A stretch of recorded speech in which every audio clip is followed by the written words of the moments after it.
जब आप अपने पार्टनर के साथ बात करते हैं, क्या वो आपको गौर से सुनता है? अगर सुनता है तो आपकी बात का रिस्पॉन्स कैसे करता है? इस वीडियो में बात करते हैं इसी टॉपिक पे।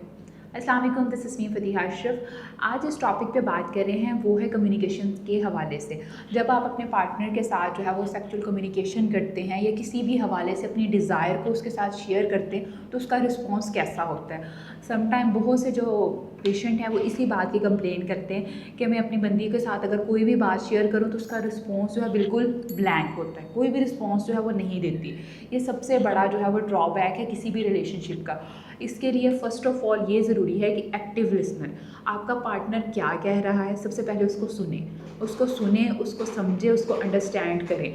अगर वो आपसे अपनी डिज़ायर को शेयर कर रहा है और आप उस जैसे फॉर एग्ज़ाम्पल आपसे वो अपनी किसी भी डिज़ायर को शेयर कर रहा है कि मुझे इस पोजीशन में करना है या मेरे पास ये टेक्निक है और आपको वो पसंद भी नहीं है, तब भी उससे कम्युनिकेट करें। बिल्कुल ब्लैंक या नो रिस्पॉन्स ना दें। ओपन कम्युनिकेशन करने से बहुत सी इशू को जो है हल किया जा सकता है। एक्टिव लिसनिंग के साथ साथ आपने उसको अंडरस्टैंड भी करना है। अंडरस्टैंड करने के साथ साथ उसको एम्पैथी देनी है कि हाँ, मुझे आपकी ये बात अच्छी लगी है लेकिन इसको हम अभी ट्राई नहीं करें, कुछ और करते हैं। लेकिन उसको अंडरस्टैंड लाजमी करें। अगर आप उस चीज़ को ट्राई नहीं कर सकते या उस चीज़ को फिर रीचेंज कर लें।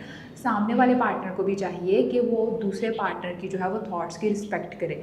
अपने रिलेशनशिप को हमेशा हेल्दी रखने के लिए एक दूसरे के थॉट्स की रिस्पेक्ट करना ज़रूरी है। जब तक आप एक दूसरे के थॉट्स की रिस्पेक्ट नहीं करेंगे, एक दूसरे के साथ चीज़ें शेयर नहीं करेंगे, तो आपका इमोशनल कनेक्शन जो है वो स्ट्रॉन्ग नहीं होगा।